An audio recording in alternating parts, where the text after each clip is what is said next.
এই বাংলাদেশটা ভালোভাবে চালাতে হলে, এই বাংলাদেশের মানুষকে ভালো রাখতে হলে দুর্নীতিতে লাগাম দিতে হবে। এবং এই দুর্নীতি করে কারা?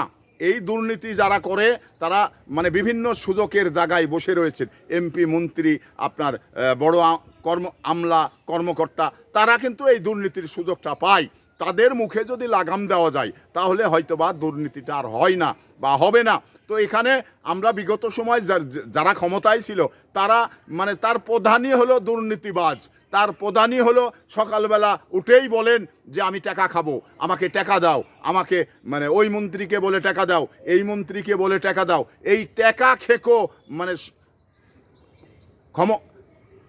সরকার ছিল সেই বিগত দিনের খুনি হাসিনা, যার কারণেই সকালে উঠেই মন্ত্রীরা কোথায় দুর্নীতি করবে, কোথায় মানে চেক নিয়ে এসে প্রধানমন্ত্রীকে দিবে, এই নিয়েই কিন্তু মন্ত্রীরা ব্যস্ত ছিল। তো যেখানে একটি প্রধানমন্ত্রী টেকা খেঁকু হয়ে যায় সেখানে কিন্তু এই রাষ্ট্র দুর্নীতি বন্ধ হয় না, দুর্নীতিতে লাগাম দেওয়া যায় না।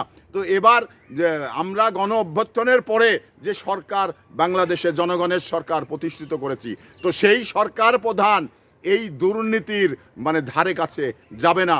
সে নিজের ঘর থেকেই শুদ্ধি অভিযানটা শুরু করেছেন, নিজের ঘরেই আগে সামলানোর জন্যে যে গোয়েন্দা বাহিনী তৈরি করেছেন, সে প্রতি মুহূর্তে প্রত্যেকটি এমপি মন্ত্রীর সঙ্গে মিলেমিশে মানে তারা কাজ করে যাচ্ছেন। একটু অনিয়ম হলেই প্রধানমন্ত্রীর দপ্তরে সেই তথ্য চলে যাচ্ছেন।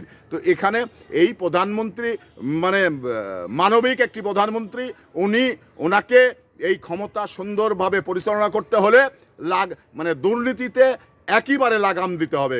কারণ এমপি মন্ত্রীদের যদি লাগাম দিতে পারেন তাহলে এই রাষ্ট্র ভালোভাবে পরিচালনা করা সম্ভব হবে।